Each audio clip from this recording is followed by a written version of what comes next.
বন্ধুরা, আমি বাসে চেপে বসেছি এবং যথারীতি আমার ক্যামেরা অন করেছি।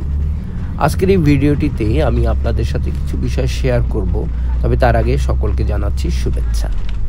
আমাদের আশপাশ থেকে অনেক গাড়ি যাচ্ছে, ট্রাম যাচ্ছে এবং আমরা বাইরে থেকে যা কিছুই আছে সব দেখছি।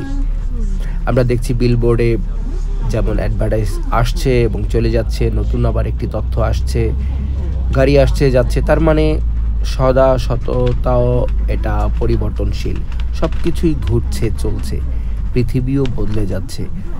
এবং হংকংয়ের কথা যদি বলি, সেটা খুব দ্রুত বদলাচ্ছে।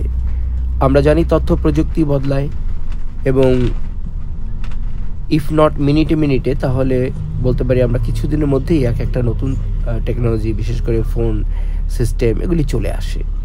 সো সব মিলিয়ে এই দ্রুত পরিবর্তনশীল যে অবস্থা, তার সাথে তাল মিলিয়ে চলার একটি দুর্নিবার প্রচেষ্টা হংকংয়ের মানুষের মধ্যে দেখা যায়। তো সেজন্যই আপনি দেখবেন যে পরিবর্তনটা মানুষের জীবন আচরণে, লাইফস্টাইলে, অর্থনৈতিক অবস্থার মধ্যে ব্যাপকভাবে পরিলক্ষিত হয়। পরিবর্তনই এমন একটা জিনিস যেটা হংকংয়ে আপনি সবসময় দেখতে পারবেন। এবং একটি জিনিস যেভাবে বলতে চাই, সেটা হচ্ছে, যেহেতু হংকংয়ের মানুষের ক্রয় ক্ষমতা অতি উচ্চ, তো সেই কারণে টেকনোলজি সহ পৃথিবীর যে যা কিছুই নতুন আসছে, সেগুলি হংকংয়ের মার্কেটেও ঠিক একই সময় চলে আসছে। তো এই কারণে হংকংয়ের মানুষ তাদেরকে, নিজেদেরকে টেকনোলজি বলুন বা অন্যান্য জিনিসের কারণে বলুন, আপডেট খুব দ্রুত করতে পারছে। এবং এই পরিবর্তন এত দ্রুত সম্পন্ন হচ্ছে যে ছোটোখাটো কিছু বিষয়ে মানুষের যেন মানে সময় নেই সময় দেওয়ার। তাদেরকে এগিয়ে যেতে হয় নিরবরত। কারণ কি, রাস্তায় যদি কথা বলি, রাস্তায় নামলেই দেখা যায় যে হয়তো আপনার চেয়ে বেস্ট কোয়ালিটির কোনো কাপড় পরে কেউ বেরোচ্ছে। তো স্বভাবতই যদি আপনি দেখেন 8-10টা মানুষ আরও অনেক উন্নত মানের কাপড় পরে ঘুরছে, তাহলে আপনার মনে সেটার একটা ইচ্ছা জাগ্রত হয়। এটা হচ্ছে একটা মানুষের সহজাত, স্বভাবজাত একটা অভ্যাস বা বৈশিষ্ট্য।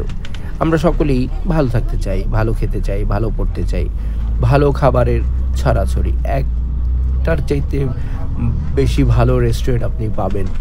আচ্ছা, শোরুমের কথা যদি বলি এবং সেখানকার পণ্য সামগ্রীর কথা যদি বলি, আপনি বিস্তর চয়েস আপনার রয়েছে, একটার চাইতে ভালো একটা রয়েছে। অ্যান্ড অফকোর্স টাকার একটি বিষয় রয়েছে। যত মিষ্টি তত, মানে যত গুড় তত মিষ্টি, ঠিক তেমনি যত টাকা তত ভালো জিনিস। সো এই যে একটি কম্পিটিশন বা প্রতিযোগিতামূলক যে একটি মার্কেট বা একটি প্লেস, একটি দেশ হংকং, সো এখানে মানুষজন সব সময় এগিয়ে যাওয়ার জন্য ব্যস্ত। ছোটোখাটো কোথাও যেন তার থেমে থাকার কোনো উপায় নেই। তো হংকংয়ের এটা একটি বৈশিষ্ট্য। এবং মানুষের চেহারা বদলায়, নতুন মানুষ আসে, নতুন মানুষ যুক্ত হয়, পুরাতনরা কোথায় যেন চলে যায়। কারণ সবসময় আপডেট যদি আপনাকে থাকতে হয়, তাহলে আপনাকে একজন নতুন মানুষ রূপে কি বলবো, আবার নিজেকে পরিণত করতে হবে। পুরনো যে যদি আমরা বলি নৈতিকতা, সেই শিক্ষা, সেগুলি চিরন্তন। কিন্তু জীবনযাপনের ক্ষেত্রে, বিশেষ করে অর্থ উপার্জনের ক্ষেত্রে, আপনি দেখুন হংকংয়ের যে তরিকা, সেটা কিন্তু চেঞ্জ হচ্ছে এবং প্রায় সব দিক থেকেই প্রযুক্তি নির্ভর হয়ে যাচ্ছে এই দেশটি। এবং আরেকটি জিনিস আপনাদেরকে জানিয়ে রাখি, এখানকার লাইফস্টাইলের ব্যাপারে যারা জানেন না, যে এই দেশটি সম্পূর্ণভাবে অন্যান্য দেশের উপরে নির্ভরশীল। এবং এখানে কোনো ধরনের আপনি ক্যাটেল রেস করতে পারবেন না, আপনি হাঁস মুরগি পালতে পারবেন না, আপনি মৎস্য চাষ করতে পারবেন না, কৃষি ভিত্তিক কোনো কিছু কাজ আপনি করতে পারবেন না। তো এটা এমন একটা শহর যেখানে আপনাকে খুবই স্মার্টলি এগিয়ে যেতে হবে এবং আরও এমন সব কাজে যুক্ত থাকতে হবে যেগুলি আসলে একদম বেসিক নিড জীবনযাপনের জন্য। কিন্তু ওই যে চাষাবাদ বা ফ্যাক্টরি, এগুলি আসলে এখানে নেই বা মানুষ ধরুন আমাদের দেশে বা অন্যান্য দেশে অনেকে চিন্তা করে যে আমি একটা মিল কলকারখানায় কাজ করব বা গার্মেন্টসে কাজ করব, এই ধরনের কিছু এখানে আসলে নেই।